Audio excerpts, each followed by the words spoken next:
13 habitudes qui font que les gens finissent par te détester. Salut, nous sommes contents de te retrouver sur ta chaîne préférée, PsychoClick. Nouvelle vidéo un peu spéciale aujourd'hui. Vous êtes nombreux à me demander comment je fais pour m'améliorer chaque jour, comment je cultive des relations saines et sincères, et surtout, comment éviter de passer pour quelqu'un de, disons, odieux. Alors, on va parler vrai, sans détour, des petites manies qui peuvent agacer ton entourage, et comment y remédier. Crois-moi, parfois, il suffit d'un rien pour faire toute la différence. Reste bien jusqu'au bout, nous te partagerons ce que personne ne t'a jamais dit. Imagine ce moment gênant où quelqu'un raconte une histoire passionnante, et là, impossible de te contrôler. Tu l'interromps. On l'a tous fait, souvent sans même s'en rendre compte. Mais en y réfléchissant bien, interrompre quelqu'un, c'est un peu comme lui dire « ce que j'ai à dire est plus important que ce que tu racontes ». Pas très sympa, hein? Se retenir de couper la parole, c'est un vrai signe de respect, d'empathie, et ça montre que tu accordes de l'importance à ce que l'autre a à te dire. Ah, cet ego! Ce petit démon qui nous souffle qu'on a toujours raison. Avoue-le, toi aussi tu as déjà eu du mal à reconnaître tes torts alors que tu étais conscient d'être le fautif. Mais tu sais quoi? Admettre qu'on a fait une erreur, ce n'est pas une faiblesse. Au contraire, c'est une preuve d'humilité, de courage et surtout, ça nous permet d'apprendre et d'avancer. Personne n'est parfait et c'est normal de se tromper. L'important, c'est de savoir le reconnaître et d'en tirer des leçons. Oh là là, désolé, je suis en retard. Prononces-tu souvent cette phrase toi aussi? Être à l'heure, c'est une marque de respect pour le temps des autres. Que ce soit pour un rendez-vous pro ou un dîner entre amis, arriver en retard peut être perçu comme un manque de considération. Alors on s'organise, on anticipe les imprévus et on essaye d'être à l'heure. Promis? Quatrième habitude. Tu aimes critiquer à tout va. C'est important d'être honnête, mais il y a une différence entre franchise et critique systématique. Personne n'aime être entouré de personnes négatives qui passent leur temps à pointer du doigt ce qui ne va pas. Au lieu de critiquer, essaye d'être plus positif et encourageant. Si tu as des critiques constructives à faire, fais-le avec bienveillance et empathie. Cinquième habitude, tu écoutes mais n'entends pas l'autre. On écoute tous, mais est-ce qu'on entend vraiment ce que l'autre a à nous dire? L'écoute active, c'est bien plus qu'entendre des mots. C'est être présent, attentif au langage corporel, aux émotions qui se cachent derrière les paroles. C'est montrer à l'autre qu'on est là pour lui, sans jugement, sans l'interrompre à tout bout de champ. Sixième habitude, tu es égocentrique.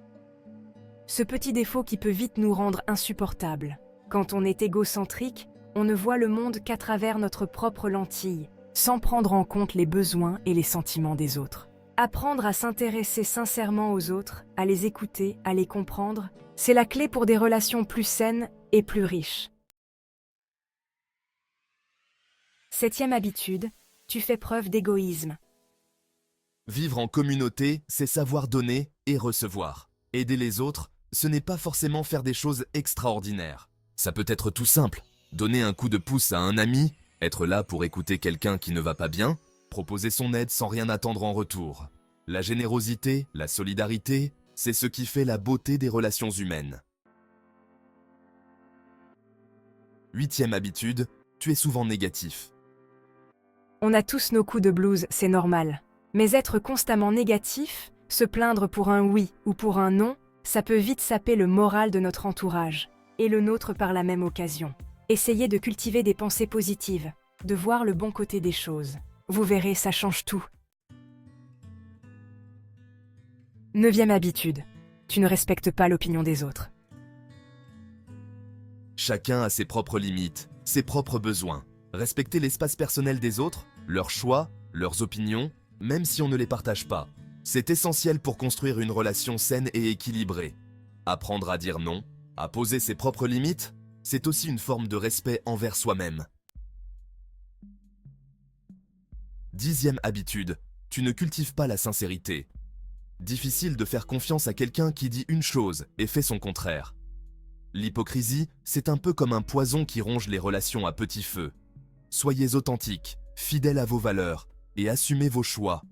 La sincérité, même si elle n'est pas toujours facile à entendre, est toujours préférable au faux semblant. 11e habitude. Tu ne fais pas preuve de reconnaissance. Un petit merci fait toujours plaisir. Des mots simples, magiques, qui font toujours chaud au cœur. Dire merci, ce n'est pas juste une question de politesse, c'est exprimer sa gratitude, sa reconnaissance envers l'autre. Que ce soit pour un petit service rendu ou un grand geste d'amitié, n'hésitez jamais à dire merci. 12e habitude. Tu es un compétiteur excessif. Avoir l'esprit de compétition, ça peut être stimulant, motivant, mais à condition de ne pas en faire une obsession. Quand on est trop compétitif, on a tendance à voir les autres comme des adversaires à abattre et non comme des partenaires avec qui collaborer. Apprenez à apprécier les succès des autres, à vous réjouir pour eux, et à voir la compétition comme un moyen de progresser ensemble. 13e habitude. Tu ne fais pas preuve de fiabilité et ne tiens pas parole. Il n'y a rien de plus frustrant que de faire confiance à quelqu'un qui ne tient pas ses promesses. Tenir parole, c'est prouver sa fiabilité, sa loyauté, et c'est essentiel pour construire des relations solides et durables. Alors on réfléchit bien avant de faire une promesse, et on s'engage à la tenir, quoi qu'il arrive. Voilà, on espère que cette vidéo t'aura plu et qu'elle t'aura donné quelques pistes pour améliorer tes relations avec les autres. N'oublie pas que l'être humain est un animal social. Se faire détester par son cercle n'est pas une chose souhaitable. Comprendre comment fonctionne la psychologie humaine t'aidera dans tes rapports avec l'autre. Tu es en mesure de créer un cercle vertueux qui se propagera autour de toi. Si tu as aimé cette vidéo, n'hésite pas à liker, à la partager autour de toi. Dis-moi en commentaire quelles sont tes astuces pour te garantir des relations saines et sincères. Et pour aller plus loin, on t'invite à regarder notre vidéo sur l'intelligence émotionnelle. Un outil précieux pour mieux se comprendre et mieux comprendre les autres. Un nuage d'amour sur vous les amis. Et à très vite sur PsychoClick.